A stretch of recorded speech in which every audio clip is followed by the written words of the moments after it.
Hei kamu para penikmat podcast, kamu punya impian gede dari podcastmu? Tools di First Story bisa banget bantu kamu.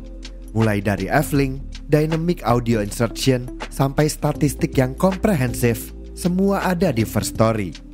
Gak ketinggalan, kamu bisa monetisasi podcastmu lewat iklan dari First Story Ads yang bisa kasih kamu penghasilan dari setiap plays podcastmu.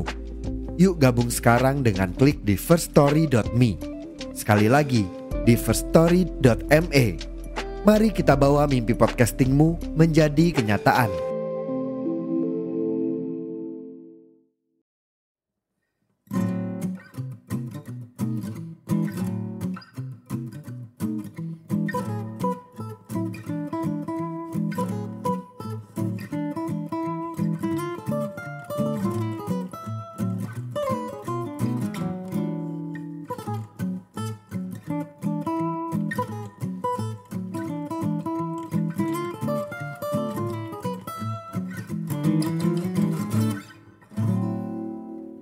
Selamat datang di Optis, obrolan para tifosi sepak bola. Selamat pagi, siang, sore, malam kalau kata Aldi di podcastnya.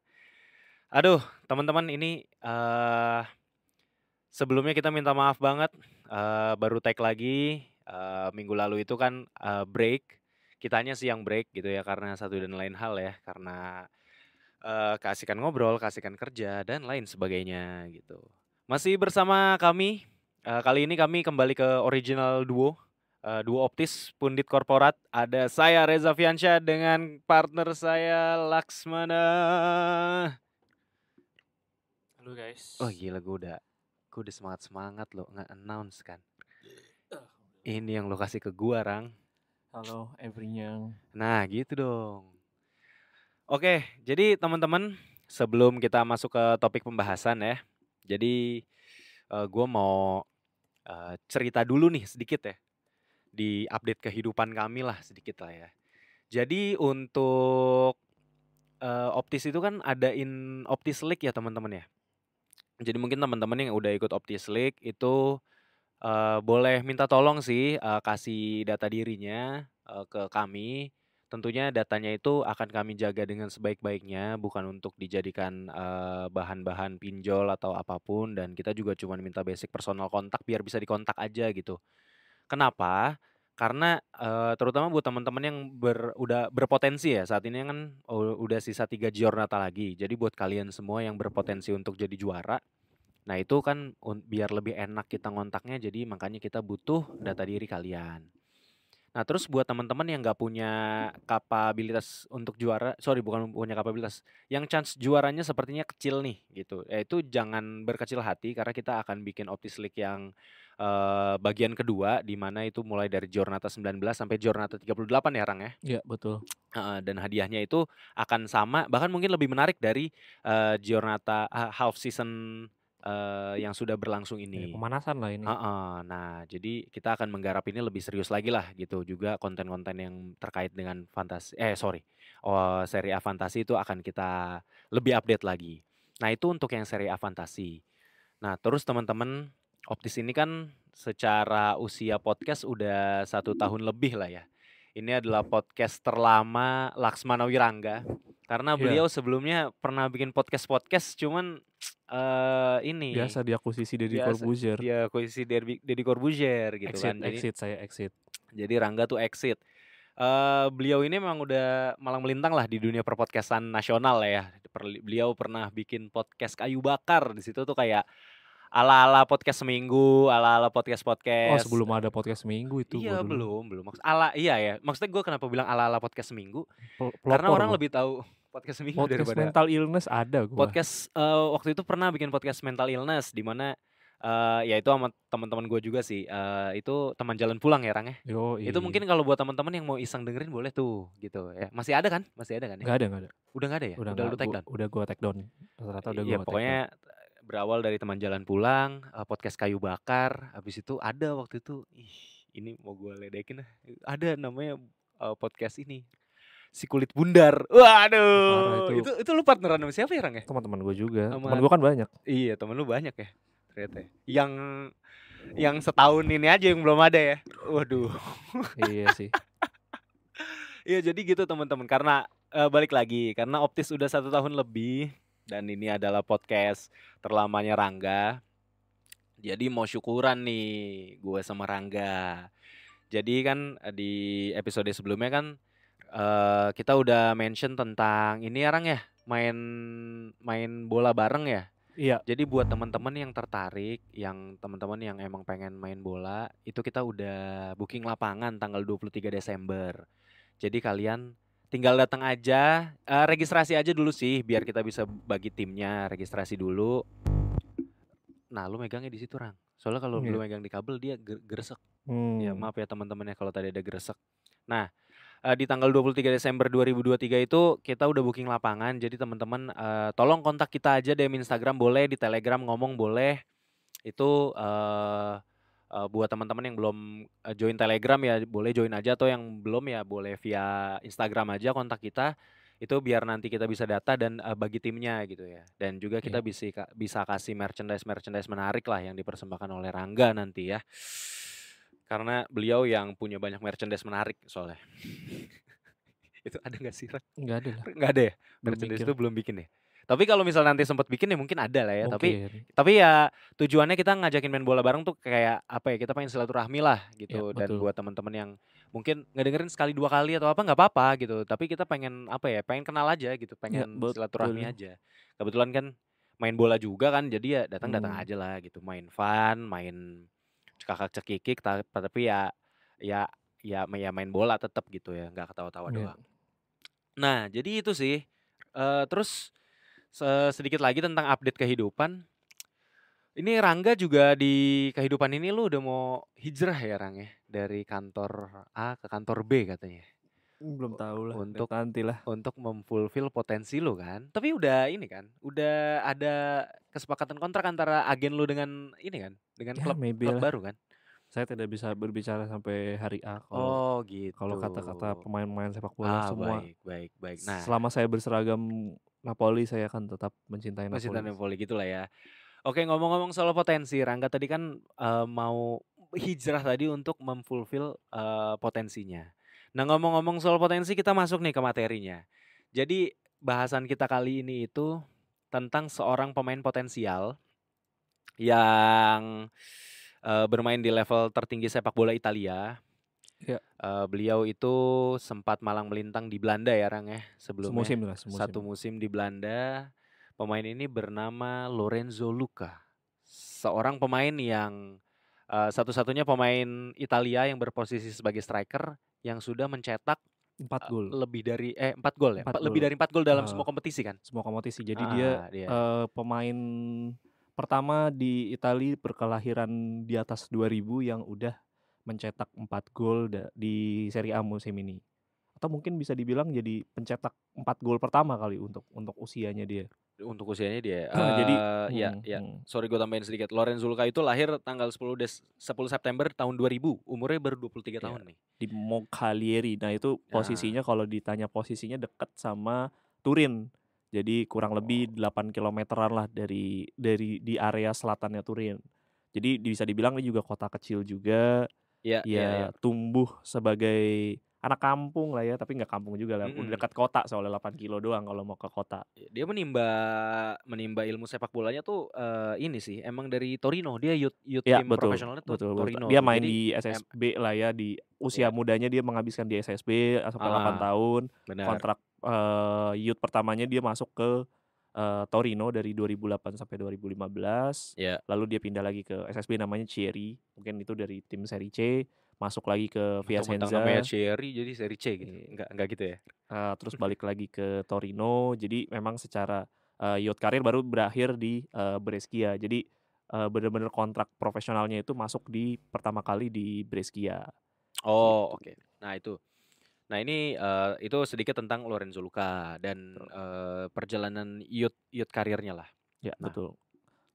Kalau gue tanya ke Lorenzo Luca yang paling lu top of mind apa di kepala? Tinggi. Ya, pemain jangkung. Pemain jangkung ya. Dan ini kayaknya 2 meter 1 senti betul. Dan ini kayaknya setelah mungkin Bobo Vieri ya, kayaknya kita udah hampir nggak pernah lihat pemain kelahiran Italia yang punya postur tinggi ya. Mungkin Iya, Luca Toni mungkin ya. Luca Toni sih. Luca Yang Toni. paling gue ingat Luca Toni. Luca Iya, Toni itu tingginya 193. Jadi 193. dia lebih tinggi dari Nah, Luca Toni. Ala-ala eh Peter Crouch dia ini. iya, tapi memang kalau kayak yang kita tadi sebutkan misalkan kayak Luca Toni, Bobo Vieri, mungkin siapa lagi ya yang striker-striker tinggi, mungkin kita selalu top of mind-nya adalah tipikal striker-striker yang cuma mejeng di kotak penalti, nungguin peluang, nyundul, udah that's it. Iya, Nah, benar. yang gua tahu ya karena kan gue cukup ngikutin dia dari mungkin 2 musim lalu, karena dia jadi salah satu hot prospeknya striker Italia di 2021 itu, karena seingat Iya. gua ada AC Milan di situ yang tertarik buat ngeboyong Lorenzo Luca, ada Inter Milan, ada Fiorentina, pokoknya banyak banget tim-tim yang tertarik untuk ngeboyong Lorenzo Luca. Karena pada saat awal 2021 bergulir, di 7 giornata awal Lorenzo Luca itu udah menceploskan kurang lebih 5 gol di Serie B. Jadi di 7 giornata awal dia ngegolin 5 gol, tapi setelah itu memang sampai akhir musim dia cuma ngecetak 6 gol di seluruh kompetisi di Serie B. Jadi ngelihat dari perjalanan karirnya memang secara striker mungkin nggak bisa dibilang yang striker yang penghasil gol banyak gitu loh. Iya, Tapi benar. mungkin gue tarik lagi semusim sebelumnya, mungkin tadi gue bicara masalah Brescia, dia itu sempat bermain profesional debut pertamanya itu di Vicenza di Iya. Serie C 2017-18. Itu dia main 3 pertandingan tanpa gol, baru memang potensinya itu baru mulai kelihatan di 2020-2021, di mana di situ dia dipinjemin ke Palermo. Lumayan impresif, 27 pertandingan dengan 14 gol 14 gol ya lumayan lah. di Serie C. Nah, ini Palermo juga setahu gue pas baru banget dia turun ke kasta terendah, karena waktu itu sempat ada kasus masalah finansial juga kan. Iya, benar. Nah, itu dia masuk ke Palermo baru setelah itu dibeli oleh Pisa di Iya. tahun 2021. Nah, ini memang kita mungkin banyak orang mulai baru ngeh dengan potensinya Lorenzo Luca di tahun itu sih. Nah, tapi tentang Lorenzo Luca ini ya, Rang ya. Menurut gue juga masih banyak yang belum banyak orang yang tahu gitu ya. Mungkin pendengar Optis juga masih belum banyak yang tahu tentang Lorenzo Luca ini. Tapi kalau gue pribadi selain top of mind tadi Lorenzo Luca itu tinggi, gue itu dicekokin video Lorenzo Luca sama elu waktu dia main di Ajax. Nah, di Ajax itu ternyata Lorenzo Luca, dan dia main di klub-klub sebelumnya lah yang waktu di Rio Tim. Nah, Lorenzo Luca ini menurut gue striker yang menarik gitu. Karena biasanya striker tinggi itu kalau misalnya yang ada di kepala gue tuh kayak Peter Crouch gitu kan, atau kayak si Ivan Koller Ceko, ya kan, yang tinggi gitu, yang mainnya sundulan gitu, yang fisikal gitu. Nah, tapi Lorenzo Luca ini enggak. Lorenzo Luca ini tuh kayak ngikutin gue sama Ibrahimovic waktu muda gitu. Iya, betul. Walaupun memang nggak se flamboyan Ibrahimovic, dan nggak bener-bener world class Ibrahimovic di masa muda zaman Belanda ya. Tapi dia ini punya skill olah bola yang bagus, dribblingnya oke. Habis itu dia juga bukan tipikal pemain yang nunggu doang gitu loh. Jadi dia pemain yang emang ngejemput bola juga gitu. Nah, itu sih yang bikin gua lumayan tertarik sama Lorenzo Luca. Jadi striker tinggi yang punya kemampuan olah bola yang baik gitu. Jadi dia nggak cuman jadi target man yang mantulin bola mungkin kalau sekarang tuh kayak Olivier Giroud gitu ya, nggak gitu mainnya. Tapi dia lebih ke dia bisa nahan bola, kontrol, dribbling, passing gitu. Maksudnya bisa kayak striker-striker ala-ala Aguero gitu loh kalau gue ngeliat. Tapi tentu nggak secepat itu ya, nggak selincah dan sekencang Aguero gitu. Iya, tapi faktanya tadi lu ngomong Ibrahimovic, memang Lorenzo Luca adalah salah satu pengagum Ibrahimovic. Nah, masuk akal karena memang mungkin gue masuk ke ranah teknis sedikit ya. Boleh. Bahwa apa yang bikin Lorenzo Luca ini tipikalnya yang gimana sih? Yang buat gue jadi sangat tertarik dengan sosoknya Lorenzo Luca, memang permainan dia di kaki itu juga jadi salah satu yang eksepsional juga, bahwa tendangannya dia bagus. Iya, benar. Cara dia short pass-nya sangat, gue kalau bandingin secara teknikal dengan striker terbaik Serie A di 2023, Victor Osimhen, itu buat gue secara teknis Lorenzo Luca gue masih berani bilang bahwa secara teknis dia jauh lebih bagus. Tapi memang kalau bicara masalah insting, masih butuh waktu lah untuk Lorenzo Luca. Mungkin ya semusim 2 musim di Serie A untuk ngebentuk instingnya dia sebagai striker, dan spesifik ngomongin di Liga Italia gitu. Karena mesti diakui dia ada beberapa kesempatan ketika dia pengambilan keputusan cukup buruk lah, tapi mungkin membuktikan tekniknya dia ketika memang pertandingan Hellas Verona melawan Udinese di beberapa minggu terakhir ya. Iya, Mungkin 2 atau 3 dua giornata dua terakhir. Giornata. Giornata 13 mungkin ya Iya. spesifik atau giornata 14. Itu dia menghadirkan 2 gol dan salah satu golnya adalah dia recreate golnya Cristiano Ronaldo.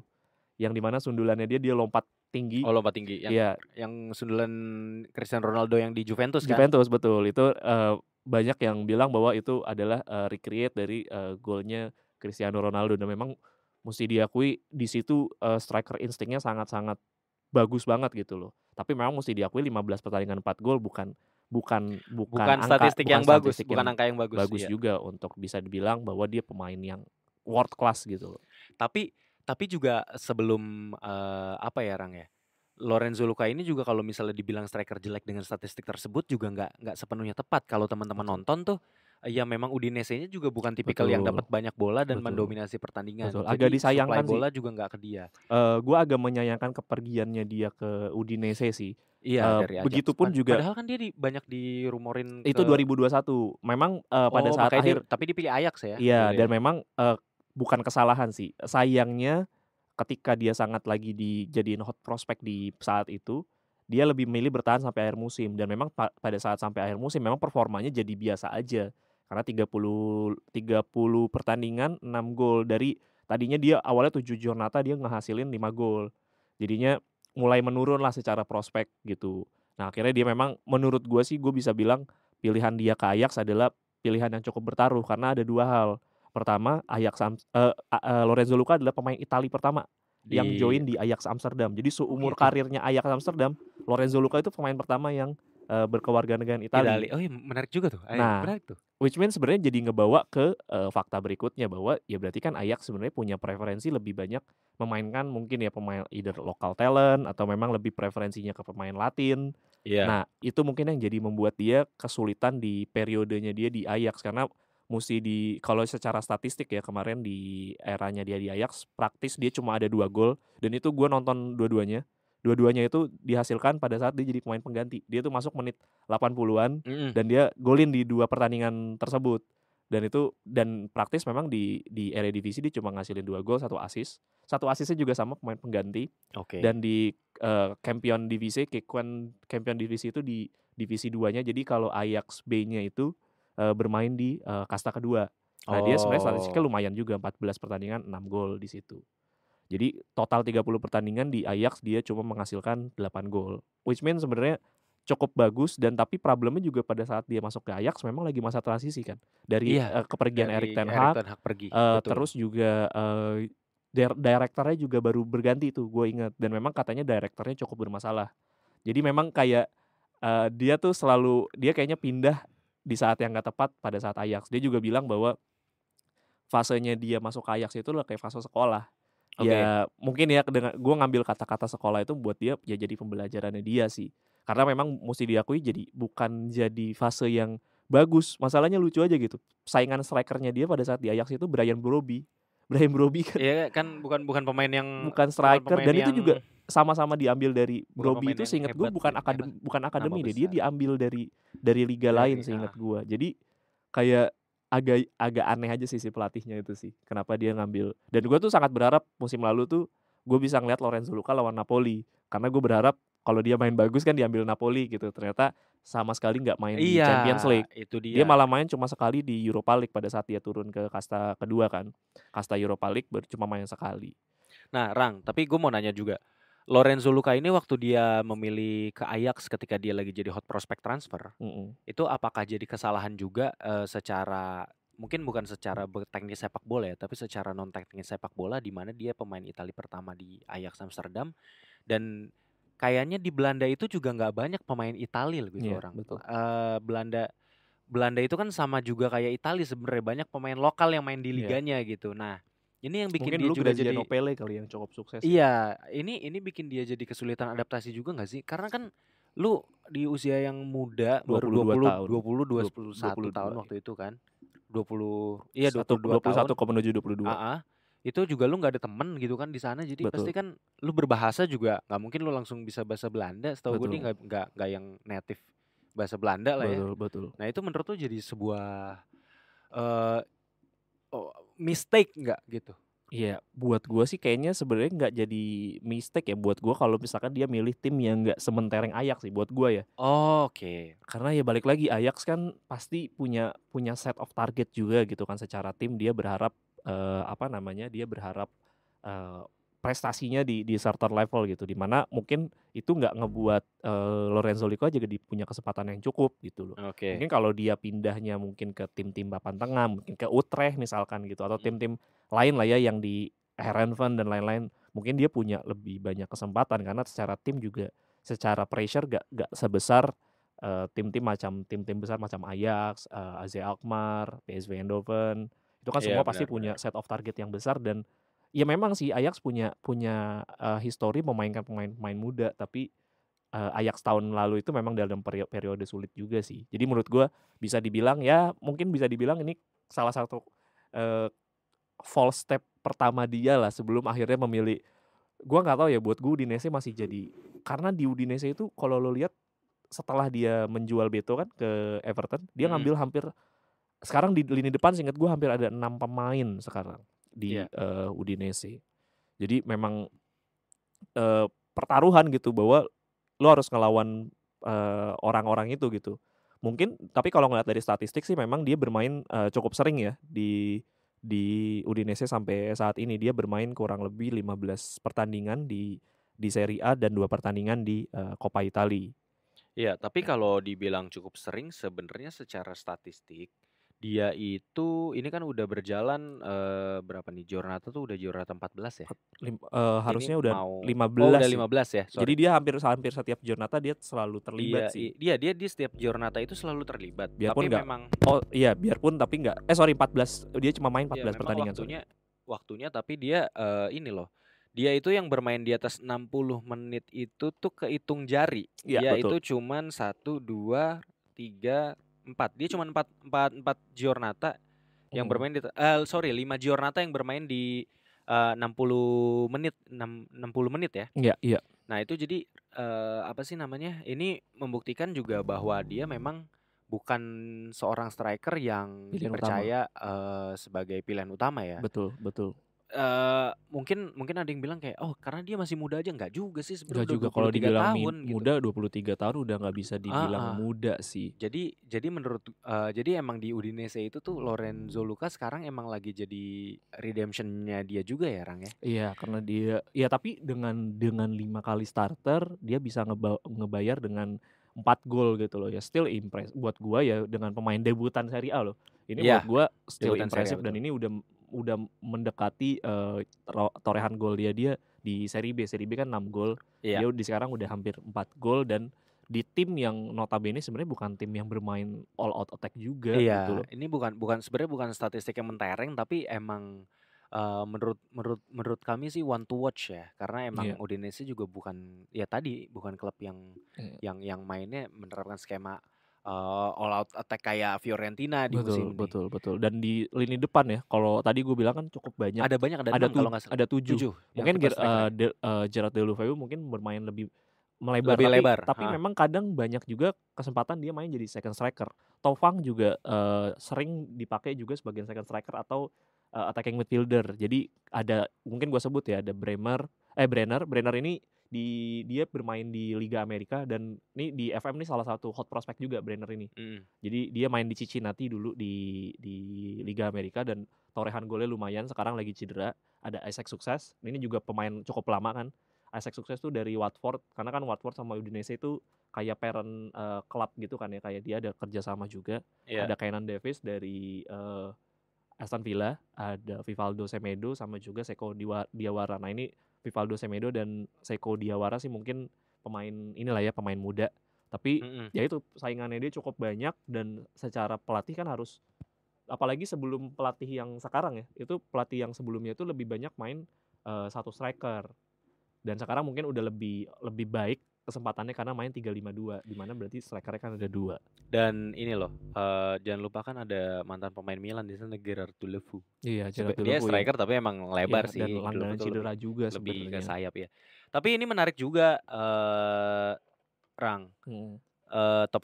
top goal scorernya Udinese itu Lorenzo Luca loh dengan 4 gol. Iya, betul. Dengan 4 gol di Betul. liga ya, dan 5 gol total di semua. Dan semua Soalnya iya. di Copa kan dia 1 kan. Dia assist, iya dia 4 gol 1 assist. Berarti assist-nya dia juga perolehan assist-nya udah mendekati top assist juga. Lazar Samardzic 2. Top scorer kedua itu Lazar Samardzic juga. Berarti memang secara kualitas udah 11-12 dengan pemain terbaiknya Udinese. Lazar Samardzic kan pemain terbaiknya Udinese juga. Rang, tapi tadi kan gue udah cerita, gue tuh suka si Lorenzo Luca tuh, bukan suka ya, yang gue notice tuh apa. Tapi kalau lu yang lu suka dari Lorenzo Luca apa sih? Karena lu kan yang nyokokin gue nih ke Lorenzo Luca. Sebenarnya kalau dari lu pribadi, selera lu ngelihat pemain ini, aku suka nih pemain. Itu apa yang lu lihat gitu? Yang pertama gue tuh suka pemain yang punya paket komplit gitu loh. Secara dia kan berarti secara fisik oke gitu, secara fisik oke, secara technical oke gitu loh. Dan sama satu lagi ya, ini salah satu pemain yang sekarang lagi kualitas ini lagi nggak dimilikin sama striker Italia gitu loh. Apa tuh? Ya striker yang murni striker gitu udah. Ya terakhir mungkin Gianluca Scamacca, tapi Scamacca pun juga lagi anggot-anggotan, cedera terus. Beberapa kali cedera dan setelah dia pindah ke West Ham, aduh performanya belum menemukan performa baliknya lagi lah, terbaiknya lagi. Jadi praktis bener-bener yang punya bener-bener kualitas sebagai striker murni ya mungkin cuma Retegui doang, dan Retegui lagi tidak mengalami fase yang baik juga di Serie A, lagi cukup mandul juga gitu. Akhirnya kan mau nggak mau Spalletti jadi milih pemain-pemain ya macam Raspadori. Ya jadi bukan striker murni, dan di musim lalu kalau lo inget malah maininnya yang pemain pendek itu Wilfried Gionto. Wilfried Gionto juga sebenarnya kan basicnya sebenarnya pemain sayap, tapi ya even Matteo Retegui, pemain striker Italia yang digadang-gadang striker terbaik, 10 pertandingan 3 gol. Iya, masih kalah ya. Masih kalah dengan Lorenzo Luca. Oke lah, mainnya di Genoa, tapi kan tetap aja ya ini kan berarti kualitas timnya berarti kurang lebih sama kan. Ini menarik sih, 3 striker yang lu sebut tadi, Retegui, Lorenzo Luca, Retegui, Scamacca dan Lorenzo Luca. Mereka ini menurut gua striker yang emang masih dalam satu generasi. Scamacca dan Retegui itu lahir tahun 99. Lorenzo Luca tuh tahun 2000. Nah ini kayak menarik lah pertandingan antara anak muda ini gitu. Iya. Karena buat gua pasti mau nggak mau kalau mau Italia punya masa depan yang berkembang ya, buat gua harus mau nggak mau, dan memang di lini-lini yang lain sih iya mungkin perkembangannya masih cukup baik ya, cuman di lini depan ini karena memang problemnya adalah Serie A tidak banyak punya striker dari kelahiran Italia, mesti diakuin kan. Kecuali tim-tim papan bawah. Iya. Dan sayangnya saat ini striker Italia yang tadi kita sebutin itu emang adanya di tim papan bawah, tanda kutip ya. Genoa, Udinese, praktis Scamacca doang di Atalanta. Yang bisa dibilang oke lah. Atas ya tengah-tengah. Iya tengah-tengah, tapi bisa karena diakui musim ini lagi angot Atalanta. Tapi udah jadi tim papan atas lah. Ngalahin Milan kemarin loh. 3-2 itu, aduh ya ampun. Betul. Rang, mungkin ke topik selanjutnya. Topik selanjutnya si Lorenzo Luca ini, harapan lu ke depan gimana? Apakah dia bisa menggeser posisi striker utama di timnas Italia? Balik lagi. Dan apa yang harus dia lakuin menurut lu? Betul. Minta waktu bermain sama pelatihnya kah atau? Iya, mungkin dengan beberapa statistik dia di beberapa pertandingan terakhir harusnya dia bakal dapat kepercayaan lebih banyak lah. Harusnya lebih ke-notice. Tapi balik lagi, apakah dia bakal jadi salah satu pilar utama di Euro? Waduh, gue sangat-sangat masih meragukan sih sebenarnya. Gue sangat berharap, tapi kalau lo tanya apakah mungkin, menurut gue masih sangat jauh sih ngelihat dari maturity striker-striker yang lain, apalagi kalau tiba-tiba Scamacca comeback terus tiba-tiba bermain jauh lebih baik gitu loh. Menurut gue, tapi dia jadi salah satu mungkin potensi yang bisa dipakai untuk Piala Dunia 2026 ya.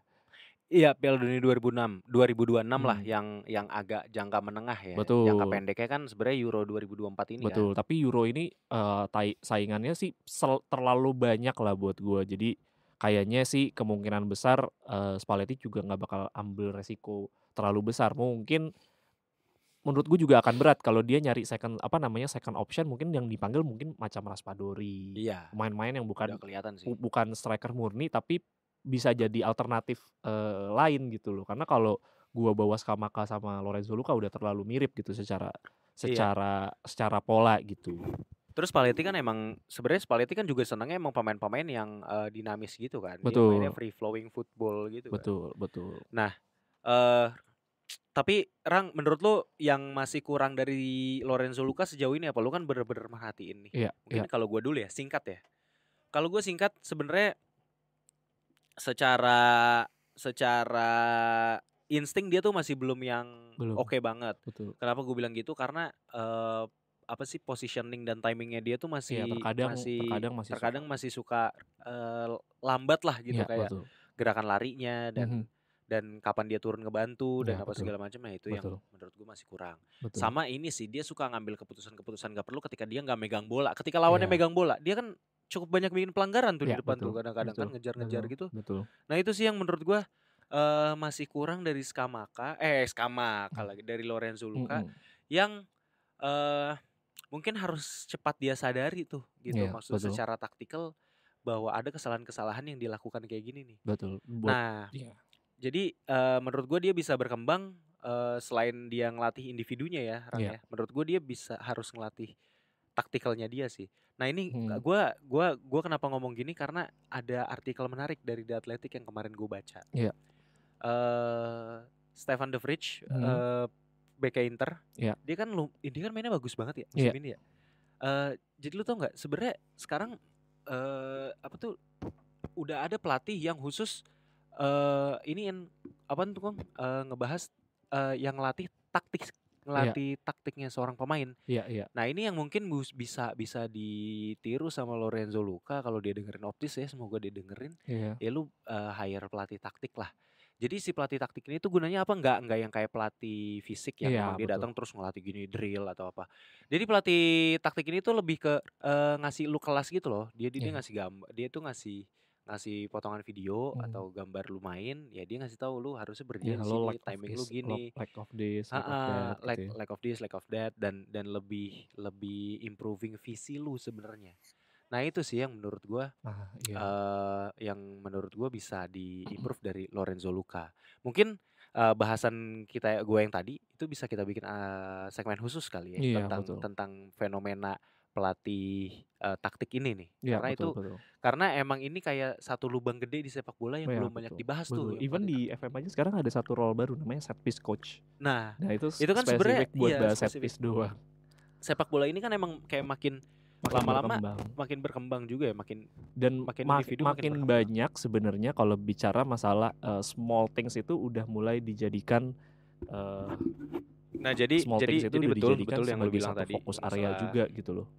Jadi yang dulunya mungkin kita cuma bicara latihan yang spesifik itu tadi ya. Coach itu mungkin attacking, defending, mungkin midfield, apa gitu, goalkeeping. Tapi sekarang kayak mungkin small things juga sekarang udah ada data analis juga di sepak bola, udah mulai tadi gue bilang tadi kayak ada set piece juga di area set piece. Nah itu makin berkembang gitu. Dengan catatannya dia yang masih nggak mentereng ini, siapa tim yang menurut lu pindah keluar Italia atau gimana? Latihan yang spesifik itu mungkin servis juga bisa diimprove sama memanfaatkan tingginya dia. Tapi kan balik lagi iya makanya. Oh iya sih, benar sih. Pindah tim sih karena pemain muda. Iya. Dufan Zapata di Napoli, iya. Tetap di Italia sih buat gua karena dia kan aset Italia ya sebenarnya. Agak sayang kalau dia harus pindah ke tim selain Italia. Buat gua sih gua berharap banget gitu loh. Kayak misalkan, tapi kan Colombo juga sekarang lagi bagus. Jadi gue berharap sih Milan, karena kan Giroud juga udah mulai menua. Gue pengen jawab Napoli, tapi Napoli itu tidak punya track record bagus terhadap Pinamonti juga bagus tuh, lagi suka pembinaan pemain muda. Jadi dia tuh tipikal yang nggak sabar. Dulu itu Napoli punya Dufan Zapata. Banyak banget ya Dufan Zapata, tapi karena nggak sabar akhirnya kan dijual waktu itu ke Atalanta kan.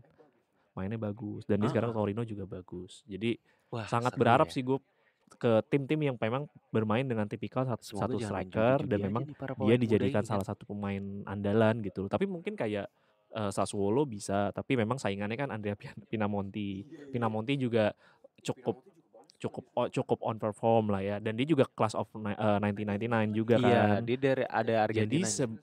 sebenarnya 99 2000 ini memang udah cukup banyak gitu. Colpani juga biarpun gelandang ya, tapi dia sekarang torehan golnya ada 6.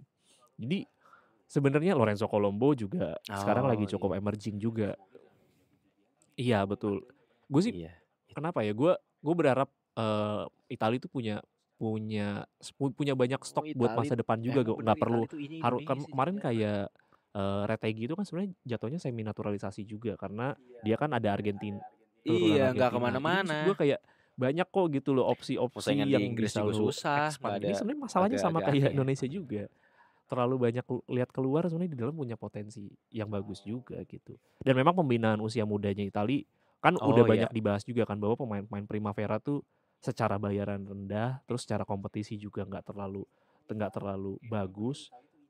Pada akhirnya mereka lebih milih ke liga-liga di luar Itali, dan pada akhirnya juga ya akhirnya kayak Liga Malta, ya liga-liga yang kayak begitu, nggak kemana-mana juga itu. Dan regulasinya padahal sebenarnya di Italia udah cukup ketat juga loh.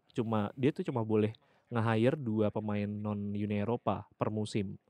Secara aturan juga sebenarnya udah diatur cukup oh ketat, iya tapi lagi, ya secara iya lagi. tim juga akhirnya Ya tetap itu, ngakalin iya sistemnya bener-bener. juga sih. Kayak di Napoli pemain asli Italia juga paling cuma siapa, Alex Meret. Di kanan ada Selalu Di dapat tempat. Lorenzo Mm. sama si Politano. Oh Sisanya iya semuanya iya non iya Itali. iya, berarti Kvaratskhelia, masalahnya Osimhen, Italia backnya ini pun tuh agak dari kolektif Itali, juga ya, Rahmani, selain emang si Nathan Lorenzo Juan Luca sebagai Jesus, pemain harus pindah tim gelandang juga juga, ada tapi Itali. sebenarnya Jadi dari emang sisi emang secara banyak sekarang tim yang lebih timnas Italinya, mempercayakan ke ya FIGC udah juga Eropa harus Timur, memperhatikan juga nih, Balkan gitu kan.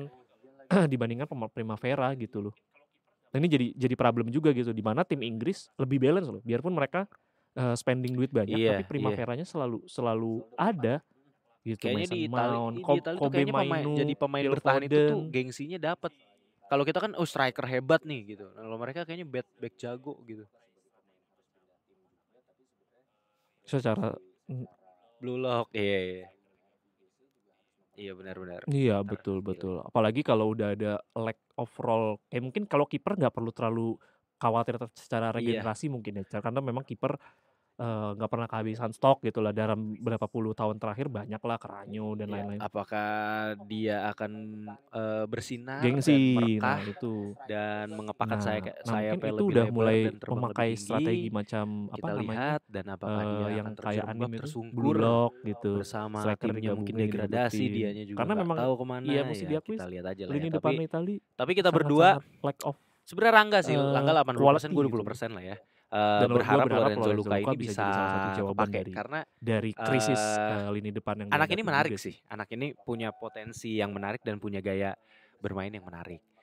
Gitu. Iya. Heeh.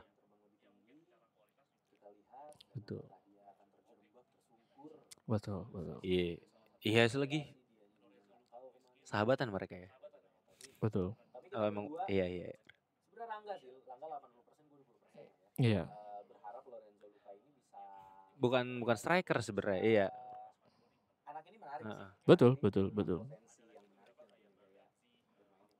Mungkin sebelumnya tuh gue sebut beberapa nama pemain yang memang punya, yang mungkin secara kualitas juga udah cukup oke gitu ya. Mungkin tadi Scamacca udah disebut, Moiskin juga salah satu sahabatnya Lorenzo Luca. Moiskin sahabatan, emang beneran temenan dekat, gue pernah baca. Tapi ya Moiskin juga kurang. Nicolo Zaniolo ya bukan tipikal pemain in the box. Gionto, Raspadori bukan pemain in the box. Tapi mungkin Pinamonti. ada lagi beberapa kayak Baldanzi, Pavundi, tapi ini juga sama, mainnya bukan lebih fokus sebagai attacking midfielder sebenarnya. Sebenarnya ada beberapa kayak Francesco Pio Esposito, pemain muda. Ada lagi Daniele Montefago dari Sampdoria, dan juga Giuseppe Ambrosino. Nah ini dari pemain Napoli nih. Yeah. Tapi problemnya mereka nggak dapat waktu yang cukup untuk bisa nge-develop di liga-liga atas. Tapi ada lagi tadi kayak kita sempat sebut, ada Lorenzo Colombo, ada tadi dari pemain Sassuolo siapa namanya? Iya, punya pemain Pinamonti, punya ada pemain juga yang flamboyan sebenarnya ini one yang keren lah. yang udah lama akhirnya nggak diomongin lagi, Pietro Pellegrini yang dari sempat era pindah kita. salah Enggak satu sih, transfer menurut besar gua juga udah ke mulai Monaco menurun semenjak Luca Toni Tapi kan pada akhirnya juga sekarang di Torino akhirnya berebutan posisi sama Dufan Simone Zapata Zaza. dan jadi jarang main juga. Abis itu Ya, si gue sih Mattia berharap Destro. sih Habis itu akan ada Alessandro Matri. penerus-penerus Udah nggak ada lagi sih kok. di Sebenarnya lini depan setelah ya, karena 2010 dulu tuh juga udah nggak ada mesti lagi diakui striker Itali juga Italia di yang lini depan itu. cukup gahar juga gitu. Punya pemain yang flamboyan yang Iya. Dan selalu nggak pernah paling putus Manolo gitu Gabbiadini generasinya sampai mungkin yang di itu siapa yang Destro, lumayan bagus. mungkin Di Luca Toni, Southampton waktu itu. Simone Zaza juga tidak Iya. living the expectation. Ini sebenarnya enak kalau minta pendapatnya Aldi nih. Biasanya Aldi ada nih pendapat-pendapat dan fakta-fakta aneh. Cuman Aldi lagi sudah sibuk habis, ini sudah ya. habis. Dia lagi susah Dan sih memang tangan polanya kanannya juga Herul jadi Tanjung. berubah. Bang. Dulu kita selalu Jadi- melihat di tim-tim papan atas Serie A selalu akan ada pemain asli tangan kanan. Itali sebagai Iya. ya, Secara bagan lumayan dia bagus itu dan kan di luar Itali juga lumayan iya perform bener juga ya di langsung Sampdoria, di Herul Southampton waktu Tanjung. Nah agak nyerong itu. Southampton. kanan bawah dikit Begitulah. Aldi itu. Berharap Jadi sih nggak gue, yang sangat di berharap bawah. Iya sebenarnya. Benar. Jadi Ya. Cuman Aldi iya benar. Ih. Iya Ya betul. jadi tolong ya. Gue juga nggak bisa nyalahin dia sih kalau sebagai misalnya ada namanya apa-apa tangan kanan ya. gitu, itu bisa Kesibukan kita gue juga sih, dibagi-bagi terus lah apalagi ya. posisi dia kan tinggi banget ya. Ya udah mungkin Vice untuk Assistant episode kali ini President. itu aja ya Rang ya. Jadi buat teman-teman yang mau ikut tadi main bola sekali lagi tanggal 23 Desember 2023 Gak masuk main struktur mini soccer sebenarnya, bareng. jadi kayak Ayo hidden structure datang gitu. jam 4 sampai jam 6 sore. Jadi pokoknya nanti gratis. kalau acaranya sukses, gue sih ya benar. permintaan gue simple lah, diketemuin lah sama Red Velvet gitu saat di ke Belmont gitu, datang ke apartemen gue.